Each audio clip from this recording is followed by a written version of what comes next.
Crochet Designs video blog. I'm Deanne and this is episode 4. If this is the first time you've tuned in, this is a little video blog or podcast about my ventures in crochet, designing and pretty much anything yarn related. So welcome, and if you're a returning viewer, thank you for tuning in again, welcome back. So let's get started, shall we?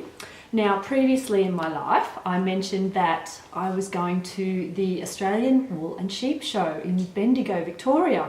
It's an annual event and it's the biggest show of its kind definitely in Australia and possibly even the Southern Hemisphere from what I've heard. It was pretty big and I had a lot of fun. I've never been before. The weather was perfect for a winter's day in Victoria. There were things like sheepdog trials, there was fleece grading, there were, well, obviously tons of sheep there on display and getting awards and things for fleece and, you know, the best ram and things like that. There were live sheep shearing exhibitions. I actually missed those. That's one of the things I wanted to see, but every time I went into the shed where it was happening, it wasn't happening. So I missed that, unfortunately. What else was there? I mentioned the sheepdog trials. That was really interesting, watching the sheepdogs work. There were fashion parades. There were all sorts of vendors for anything, pretty much anything yarn related, but also a bunch of other stuff. So, you know, it wasn't just a big show with yarn. Did I mention the yarn? Oh my goodness. There were so many indie dyers there, that a lot that I have heard of, but so many that I've never heard of before. It was awesome. I was almost so excited to be there and just seeing what was on display that I forgot to take a bunch of photos. It was crazy. So I did get a few, but not as many as I would have liked. When I got home, I was like, what was I thinking? But I just had such a fun time seeing everything there was on display. There was a petting zoo as well, which the girls found awesome. We could barely get them out and away from the guinea pigs and rabbits and lambs and things. So it was really fun. So if you've ever thought about going but haven't, definitely try and get it into your calendar and go next year. It was certainly worth the effort. A lot to see for the whole family. They may not be, you know, into going for the whole 3 days, the whole family, but definitely worth the trip down and to look. And Bendigo's beautiful too. So it's quite an old town for Australia. I mean, we don't have that many really ancient towns here, do we? And beautiful buildings, and there's the trams you can ride in, and there's one tram in particular that gets yarn bombed every year. So all the seats are covered in crochet blankets, and there's what do they call those little flag things? I'll think of the word later. Hanging from the ceiling inside, and there's blankets you can put on your lap if you get cold and things like that. It looks totally awesome. I didn't actually get to see it in person, but my family found it on their travels when I was at the second day of the show, so I was very jealous they got to see it and I didn't.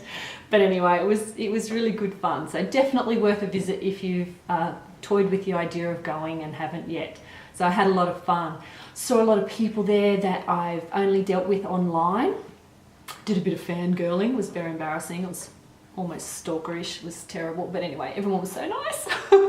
I got to meet up with Jen from Candy Apple Lane. As I mentioned in my previous podcast, Jen had made up some kits for my Amaroo shawl and had them on sale there. And so I had some sales on some of my patterns along with her stall. So I got to meet Jen for the first time in person, which was really nice. Hi Jen, if you're watching. It was lovely to meet you and see all your beautiful yarns all on display at once. Jen sells a lot of her yarn through Facebook.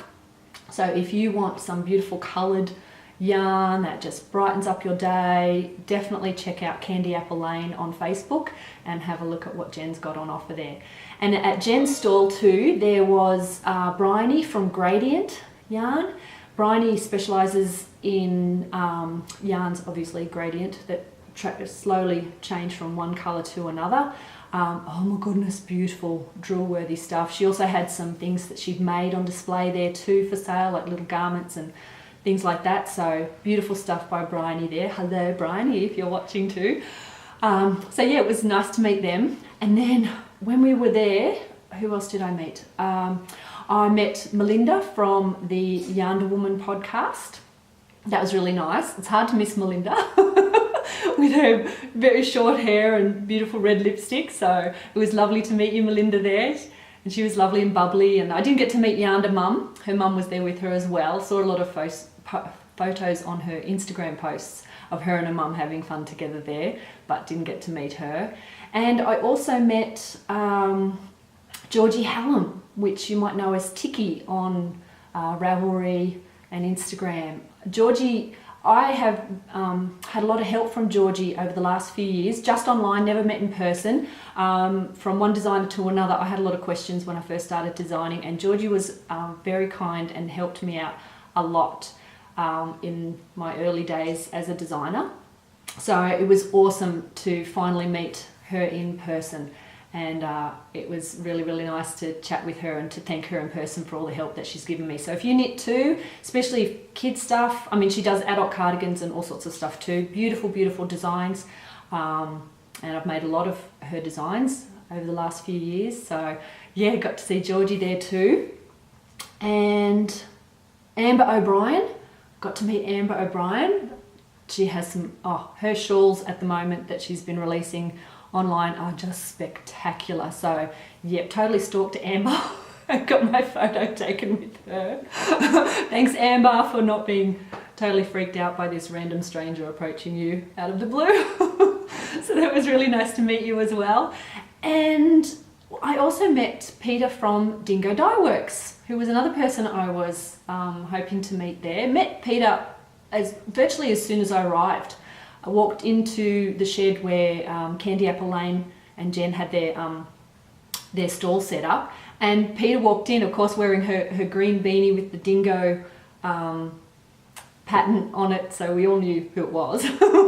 And chatted to her for a little while too, which was really, really nice to meet her in person. She's so lovely and big smile, and we actually recorded a little clip together there with Jen as well, which she added to her podcast, which was very cute. I thought we'd all look ridiculous, but we were so excited to have just arrived at the show. I think we were just high on yarn fumes. So it was really, really nice to meet you, Peter, as well, and we all had a lot of fun there, so it was really good. Actually, speaking of Peter, if you want to see a little bit more of the show, because I was so hopeless and didn't take very many photos, check out Peter's latest podcast.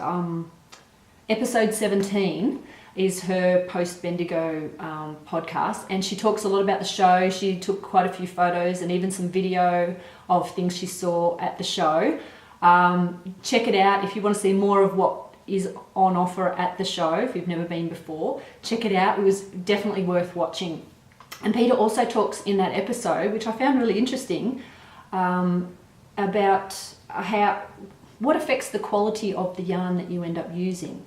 Right from the fleece, she actually had a little piece of fleece that she got from one of the competitors at the show, or maybe one of the judges. I can't remember. Anyway, she asked for a piece of fleece, and yeah, she explains what qualities make for a good yarn and a soft yarn at this end of the fleece, starting right back at the sheep. So definitely worth having a look at her latest, or episode 17, because I know she's done a little clip after that one. So episode 17 of the Dingo Dye Works podcast, check it out. And if you haven't checked out Peter's podcast in the past, it's definitely worth a look anyway, but in particular this one does show a lot of Bendigo and the show there, so worth having a look for that too.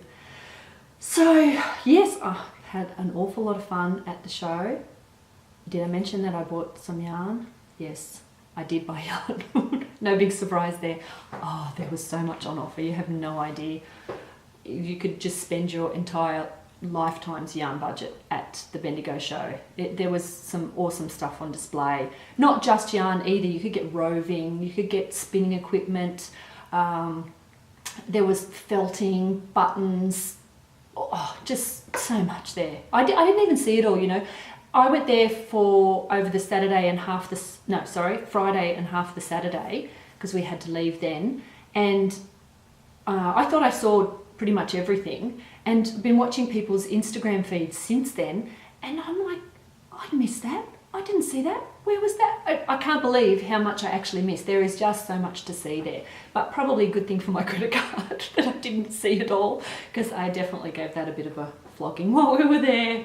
So I will show you some of the things that I got while I was in Bendigo. Now, if I've been able to get my video editing working properly, the beginning of this episode will have some clips from the very special tour of the Bendigo woolen mills that we were taken on. Chris from Bendigo Woolen Mills very kindly offered to take my family and I through the mill early Friday morning. Now, this isn't open to the public, so we feel very, very special that we were able to do this. The girls were kind of like, oh, really, Mum, when we were telling them that's where we were going early the next morning. But they really, really enjoyed it. So hopefully I've been able to get my video to work so that you got to see part of the mill in operation. It was really exciting to see the yarn being wound, and the big dyeing.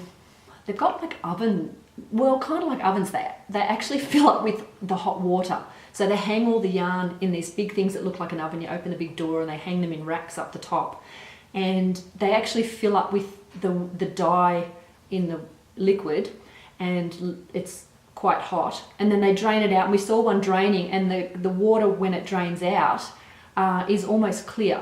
There's not much colour left in it. All the colour just sticks to the yarn, and then they drain out almost clear water. Not quite, sort of cloudy, but certainly not coloured like you would expect. And then they pull it out and they put it in this massive spinner, like a spin dryer that I got a photo of as well. So anyway, that was great fun to see the mill in operation. The mill's been around for over 30 years now, so it's doing really, really well to still be continuing after that long. And yeah, it was really, really fun to get a tour of the mill. We felt very special. I told the girls it was because Mum was a celebrity. Not. But yeah, thanks a lot to Chris for that. Of course, when you're at Bendigo Woolen Mills, you have to buy some Bendigo wool, don't you? So of course I did. Now, if anyone is not familiar with the yarn that you get from Bendigo Woolen Mills, they're big balls. They sell their yarn, majority of it, in 200 gram balls. So you get big balls from Bendigo Woolen Mills. So this is one of the first ones I got. This is their 4-ply luxury base, and this one is in the Ghost colorway. I was a bit boring this visit. I've got so many beautiful coloured yarns. I really wanted some neutrals to show them off. So the yarns I got, these seem very boring, but they will be great for showing off some of the more coloured yarns I got later. This is the Frost colourway. A lovely, just winter white colour, that one. And I also got a big ball of Slate in the luxury base, which is a really soft base. So yeah, so 3 nice neutrals there to offset some of my coloured yarns in the great big balls that they sell there. They have, I mean, the range of colours is quite extensive in the yarns. This is just one of their bases. They've got several. One's a crepe construction, and they do everything from 3-ply, so quite fine, you can get it on cones, right up to, I think, 12-ply. They have the occasional 16, but it's more of a one-off special limited edition yarn that they might have going. But this is their general range that they have ongoing, and it's definitely affordable. I believe I know they ship worldwide. Not sure what the shipping costs are out of Australia, because I'm here, so I can get free shipping, I think, if you order $50 worth or more, which is easy, let's face it. But yeah, we were there, so I picked these up, and I'm very happy with those. Can't wait to combine them with some of the brighter colours that I got in my stash. So I'll be honest, I'm not going to show you everything I bought at the show because it might take too long. And because I've pretty much spent my yarn budget for the entire century, I might not have any to show you next episode, so I'll save some for next episode. How about that? But one I really want to show you, because I was super duper excited to get my hands on some of this, was some Hedgehog Fibers yarn. Now, This stuff I've seen showcased on a number of podcasts. It's hard to get here. It's hard to find retailers that have it, and then once they do, it sells out quite quickly. So I was very happy to snavel some from Zigo Zago was the stall. They have a studio in Castlemaine, which is just an hour or so, I could be wrong, an hour or so away from Bendigo. I think it's between Bendigo and Melbourne, but I could have my geography wrong. Sorry, Victorians who are watching. Anyway, it's not that far from Bendigo. Anyway, so this is some of my hedgehog fibres that I got. Now this is their just sock yarn. So 4-ply. This is, hang on, I better show you the colourway. Concrete. Now I hope you can see it in that picture. It is grey, but there are these little pops of pink. There's some blush pink and there's some olive green happening in there and little flecks of blue. It is so tonal and beautiful. I cannot wait to pair this with something that actually makes those little bits of colour really stand out. And it's so soft. I was so happy because I've never touched this before, like their base. Their colourways are just spectacular. I mean, everyone who probably is watching his Instagram feed is most likely got hedgehog fibres in it. If you don't, do yourself a favour and follow them because the colourways are spectacular. Right from beautiful tonals like this to full-on fluoro yellow fluorescent colours. There's a bit of everything. So I've been wanting to try it for a long time and I was not disappointed. It is so soft. I can't wait to start working it up. And I got another 2, same base, it's just the sock yarn. This colour, oh, it's showing up really red, but it's more cherry. It's much more cooler red in reality, this one. Maybe if I hold it further, nah, it's still picking up as really fire engine red, but it's more of a pink red than it's showing there. But that's the Merlot colourway, which is another lovely tonal red. It's just showing up so orange on that. Never mind. Great colour, beautiful and soft. And their speckled stuff just was almost all gone. I think I got one of the very last speckled skeins. Apparently they just disappeared off the shelf, according to the vendor there. And this is Monarch. Check this out. I mean, it's just gorgeous. Look at it, it's got hot pink in there. Sorry, it's out of focus. There's some yellow, there's black speckles, there's rust-coloured speckles. It is beautiful. So it is going to be turned into something special. So really, really happy with my purchase from Zigo Zago at the sheep show. I also, while I was there, got a set of carbons, which, oh, if I cover up my eyes, maybe I can. There we go. Double pointed needles. Now, you might remember in my last podcast, I showed you a sock. I was making a sock. So I wasn't having a lot of fun doing it on the long circular needle. It was all right, but I was getting a big gap where the cable had to be twisted to do the magic loop. So I thought I might, if I saw these, I would grab a pair of double pointeds because I've never used the carbons before.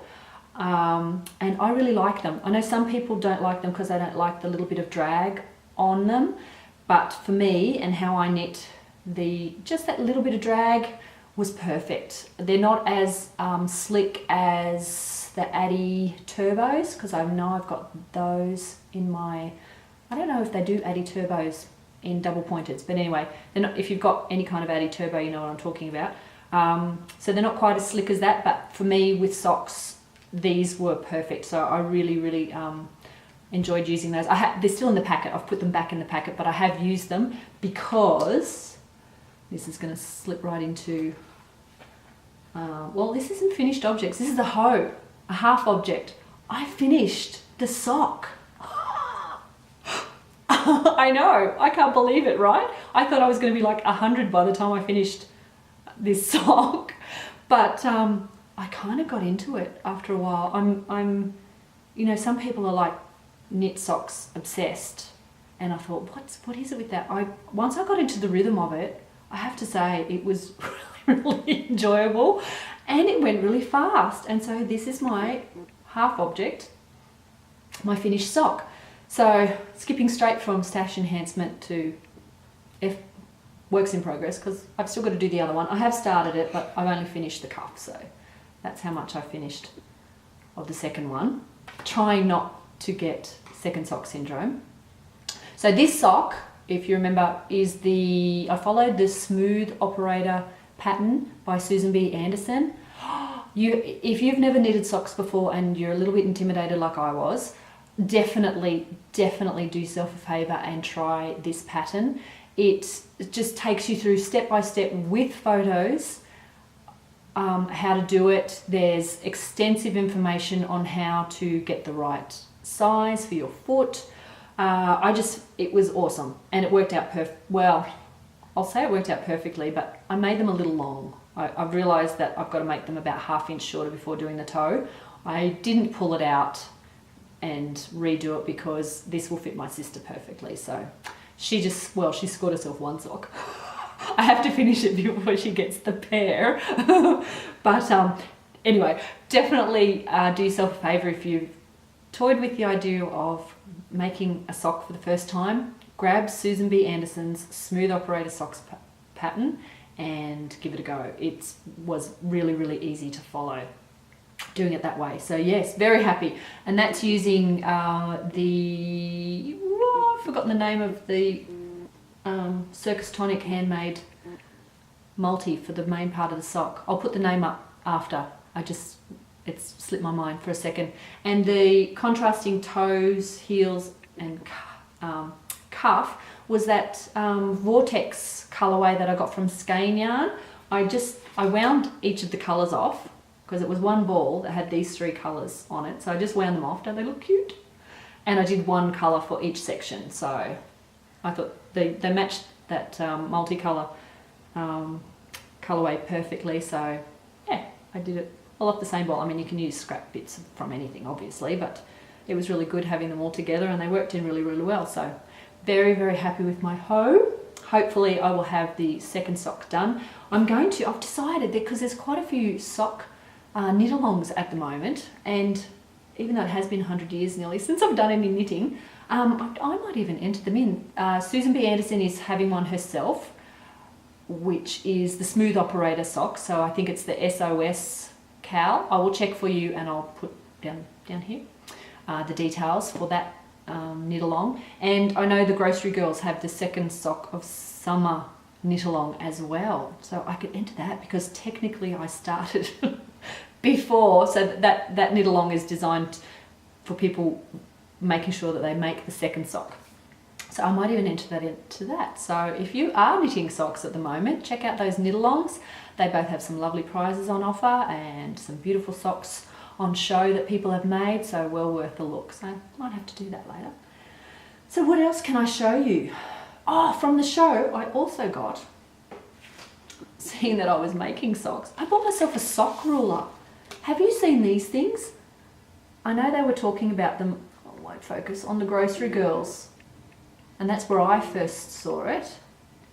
And it's designed so that you can pop it in the sock as you're making it. I mean, this one's finished, so imagine that's pointing out the toe, and it tells you how far you've done your work. Much easier than trying to stick a flexible tape measure inside a sock and not knowing if it's right at the end properly or not. But yeah, it shows you, if it pokes out there, it shows you how far you've worked, and it's really good for, measuring your sock, obviously. But I got that from Kathy's Fibres.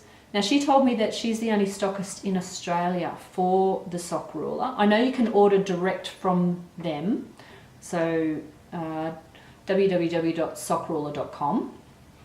I don't know what the shipping's like to Australia, to be quite honest, so it might be worth checking out Kathy's Fibres. I'll put the details here. It's www.kathysfibres.com, and that's Kathy with a K. Check that out. It might be cheaper to buy from her if you're in Australia perhaps, but if you're international, definitely check out sockruler.com. Highly recommend that for my one pair of socks. Well, not even a pair yet, but definitely a handy tool to have. So I was pretty pleased I found one of those. So if seeing that we've moved on to whips, I don't have a lot for you because unfortunately yarn wasn't the only thing I brought home from the show. That's why it's taken me so long to do my post-bendy video. I started feeling a little ill while we were down there, and yeah, came home with my first winter bug of the year.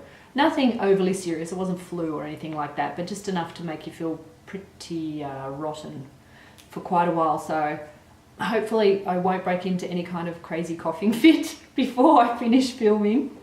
But yeah, I haven't done an awful lot on my projects because I have been feeling a little bit off.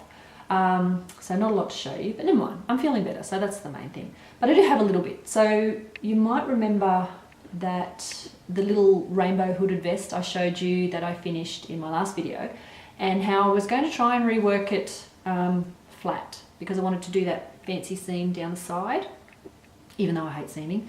But anyway, so I've been working on Imogen's size, and I've nearly finished the back. Now hers is a plain one, so it's not nearly as spectacular as that rainbow one was, but now I've just finished the back, just about anyway. I've just got to do a bit of shoulder shaping on that one. So hers is going to be like the reverse of the one I did Piper's. The main body of Imogen's is going to be the plain pink, and the like armhole edging and the trim around the hood and the lower waistband and the kangaroo pocket are all going to be in a multicolour, so sort of the reverse colour wise. But that's working up really, really quickly, so I'm pretty happy with how that's going. Hopefully I might even have enough to have sewn the front and backs together for you for next time, so I'll just keep plugging away at that.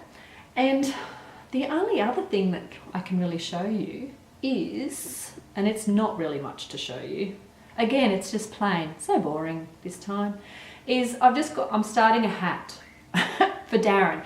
This, I'm following the pattern for my breakers hat, which is a ladies pattern.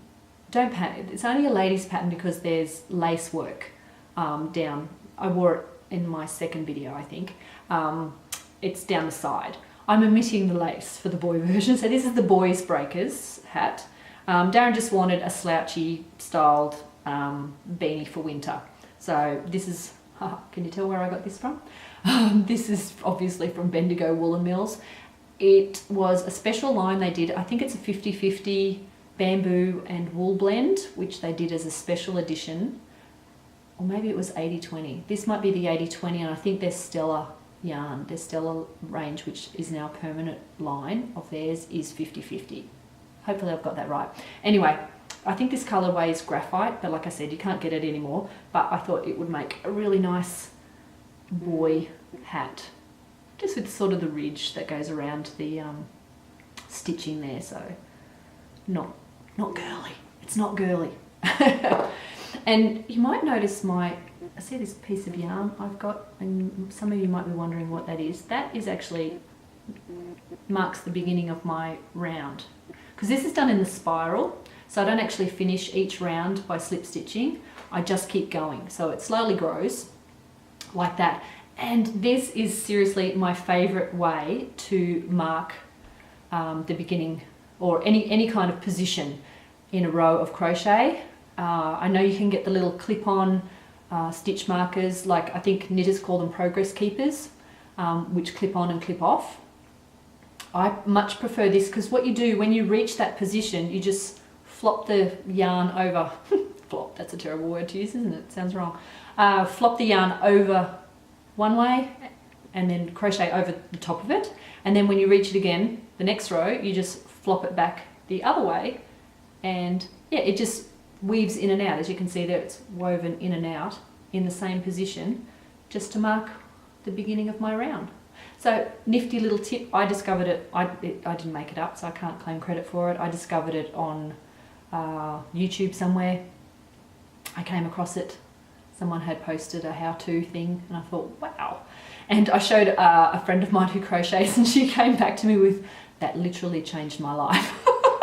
So there you go, this is a life-changing method of row marking in crochet. So you may have heard it here first, but yeah, not my idea, but a great idea nonetheless. So give it a go. And who hasn't got scraps of yarn lying around? Like seriously, how easy is that? Not quite as pretty as those lovely progress keepers you can find out and about, but certainly handy to have. So The only other thing I can probably show you, and I'm sorry if I'm talking really quickly. Maybe I've had too much caffeine before filming today. But I'm back. Sorry about that. Had a bit of a technical issue to deal with. So what was I saying? That's right. I was telling you about something else I bought at the Bendigo sheep show, among my other purchases. I got myself a Turkish spindle. So I'll try and get to focus on that. Come on, you can do it. I saw this, well, not this one, but Kristen from the Yarngasm podcast with her Turkish spindle one episode, and I was completely fascinated by it and wanted to give one a go. So while I was at the show, I bumped into, well, I didn't bump into, but I sought out Kathy from Cat and Sparrow Fibres, and Kathy gave me an awesome demo on how to use it. And yeah, so this is my third attempt at spinning. So I'm pretty pleased with that. On this attempt, I actually did the fancy schmancy winding of the spindle once you've spun it into the turtle. Apparently it's called a turtle. I hope it is. Oh, come on, you can focus. Stop trying to look for my face. There we go. So I'm pretty happy with how that's going for my third attempt. I don't have my previous attempts, although they're not really worth looking at, a bit chunky. So I'm slowly getting it. And I'm using, I think these are called rollags, where it's kind of combed up, the fibres combed and then rolled into what looks like a silkworm cocoon for a ginormous silkworm. And yeah, it's quite easy to pull the fibres off and you just spin it, and that's what winds the yarn. So I'm by no means an expert, but I've really been enjoying that. It's very relaxing, like I really need another obsession, right? But I'm really enjoying it, and I'm hoping to get a product that I might actually be able to work with. Actually, this is like for me way down the track, but not the dark purple section, but the multicolored section of this. This is my pen shawl. My production assistant chose this one for this week's episode. But yeah, this is using hand spun yarn that I got from Raylene from Inverleigh Farm Fibre Supplies. I actually met Raylene at the Bendigo Sheep Show too, so fantastic meeting all these people in person. She was sharing a stall with Nikki from, now I always get this around the wrong way, Shepherdess Aussie Handmade. I'm pretty sure it's that way, not Aussie Shepherdess Handmade. Yes, Shepherdess Aussie Handmade. I've been following her on Instagram, and we got to meet. And her and Raylene had a stall together, and they were selling all sorts of beautiful fibre and stuff. Anyway, Raylene was the one who spun this yarn and who I purchased it from quite a few years ago. And I just had it for so long, and I was waiting for the right project. And yeah, very happy with how it worked up into this pen shawl. So hopefully one day I will have the skills to create some yarn, spinning it myself, to actually make it into a project. But anyway, you've got to start somewhere, haven't you? So I have been enjoying that. And then if you check out the Tour de Fleece posts on Instagram, or follow the group on Ravelry with all the spinning people have been doing while they've been watching the Tour de France. Oh my goodness, there are some talented spinners. Some of it just takes my breath away. It's so even, and the colours are beautiful. It's just stunning. So yeah, don't know if I'll ever get to that stage. I can't see myself sitting down with a proper spinning wheel, but hey, you never know. You never say never, isn't that right? I never thought I'd be spinning with a spindle, that's for sure. So whatever you enjoy, hey. Who says you should just stick to the one thing? You should try it all out. Like I said, anything yarn related, I'm pretty much into it. So I've been enjoying quite a few different things. Oh, I almost forgot to tell you. Remember earlier I mentioned that I bumped into Peter from Dingo Dye Works, who I've been wanting to meet for a while. And yeah, her and I were chatting for quite a while at the show, and I was commenting on how I loved one of her recent new colourways called Swamp Daisy. almost forgot it for a second. Swamp daisy. It sounds terrible, swamp daisy, like what could that be? But seriously, it's gorgeous. And she said she would send me some, and it arrived yesterday. Oh my goodness, check this out. She said she wanted to send, she said, what other colour would you like to go with it? And I said, surprise me. So she sent me a package which arrived yesterday, and my daughter is behind camera right now signaling to me that she would like something to eat. Yes, darling, you can go and get something to eat, not a problem. Sorry about that. Anyway, yes, so the package arrived yesterday, and I haven't even taken it out because I want to show you how gorgeous this package looks. Check it out. It is so beautiful. Look, she's tied it up in a bow, and it's got her little Dingo Dieworks tags on it. Now this beautiful peachy coloured one is the Swamp Daisy. I'll get it out so we can all have a look at it for the first time because I haven't unwrapped it. It was just too pretty. So check out Swamp Daisy.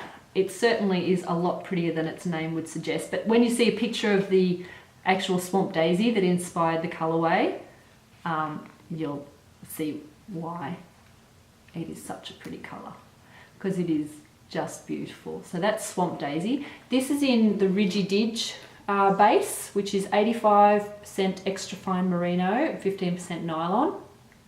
So there's 400 metres in that 100 grams. Oh, I just, seriously, you can see why I was drooling over it before. It's just so pretty. There's pinks and there's slightly more orange sections that might not be showing up on camera, but it's beautiful and it's so soft. Like I said, Peter was talking about what makes a soft yarn, and it's not just to do with, well, the softness is mainly how thick the actual fibre is. So the lower the number of microns, the finer the actual wool fibre is, which makes for a softer yarn. And then the length of the staple has something to do with it too. Anyway, watch Peter's podcast. She'll tell you all about it because she's the pro there. But she's definitely got a great soft base with the Rigididge sock yarn. And then the colour she put with it, now what's this one called? Carimbia.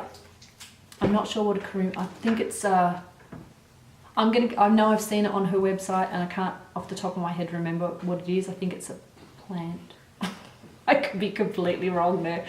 It's green, so I'm guessing it's plant. Yes, Carimbia, again in the Rigididge base. But look at that. Oh my goodness, this stuff like seriously glows. Love, love, love, love, love this. It's so beautiful and it goes so well. Look at that. Oh, I'm gonna have to do something super duper special with these two babies. So thank you so much, Peter, for my beautiful, beautiful present. I cannot wait to start using those. And thank you for my little card. It came with a little Dingo Dieworks card. Isn't that cute? And that was the pattern that Peter had embroidered, overstitched, that's what you call it when you pattern over knitting, on her beanie. So that's how we definitely knew it was Peter. So yeah, very, very excited about that little parcel arriving in the mail yesterday. So that's probably all I've got for you this episode. I will show you some more of what I got from Bendigo in my next episode, because I definitely need to go on a yarn ban after my visit there, or I have to knit and crochet a lot more quickly to justify it. Had a lot of fun there. It was great meeting everyone again and seeing everyone's beautiful wares that they had at the show. There really was some spectacular stuff on display. And the handiwork of some people is just amazing. My girls were fascinated for quite a while at the sheep show by the gentleman at the wood turning display outside the shed where Jen had her stall. There was a man with is it a lathe? Ooh, my dad will kill me if he thinks I don't remember the name of these machines, because he used to do a lot of woodwork. Yeah, and he turned some little timber spinning tops for the girls while they stood and watched. And another lady did some, oh gosh, I've definitely forgotten the name of this. You know where they burn into wood and they like draw on timber? And she decorated a little fish cutout and a little butterfly cutout for the girls. So they really loved that. There's some awesomely talented people around, and I think handmade has really gotten a bit of a bad rap over the, I don't know, I think it's coming back into fashion. People are really starting to appreciate the quality behind handmade items. It hasn't got the sort of negative connotation of homemade that it used to. People really do appreciate the time and effort and skill required for a lot of these handicrafts. You know, you see some hand knitted items that they've literally taken 50 hours to create.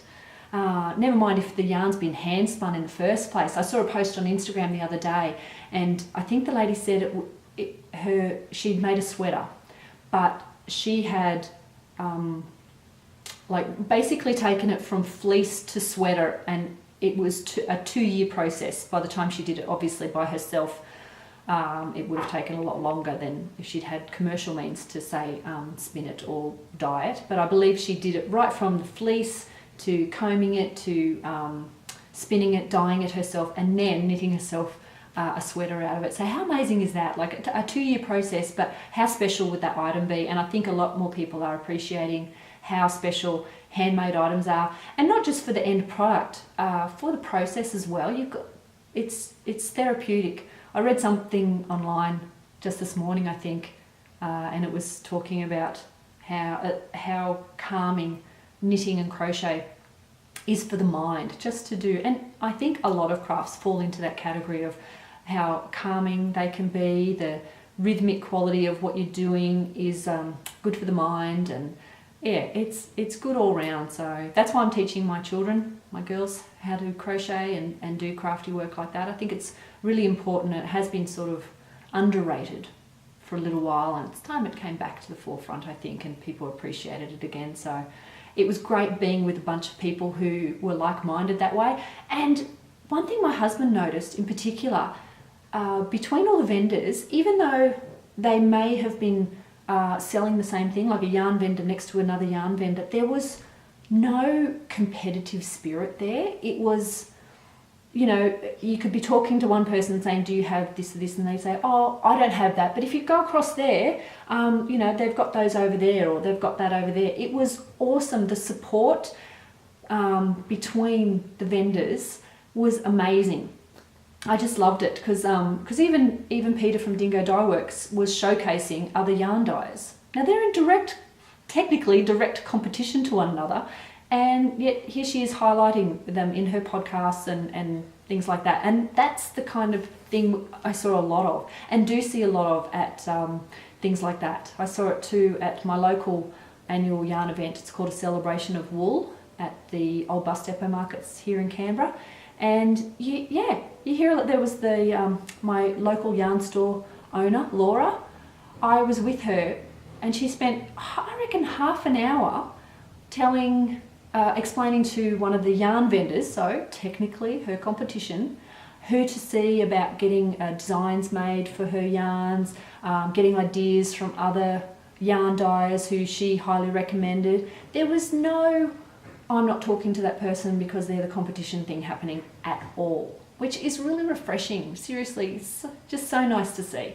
So yay for the crafty community, for the support you all give each other. It was really, really refreshing to see, and I love working along with people who think like that. So thank you, everyone, and I will stop rambling now. I hope whatever you're doing, you're enjoying it, and that you're well, and I shall see you probably in a couple of weeks, I'd say, for my next episode. So happy crafting, everybody, and I'll see you again soon. Bye.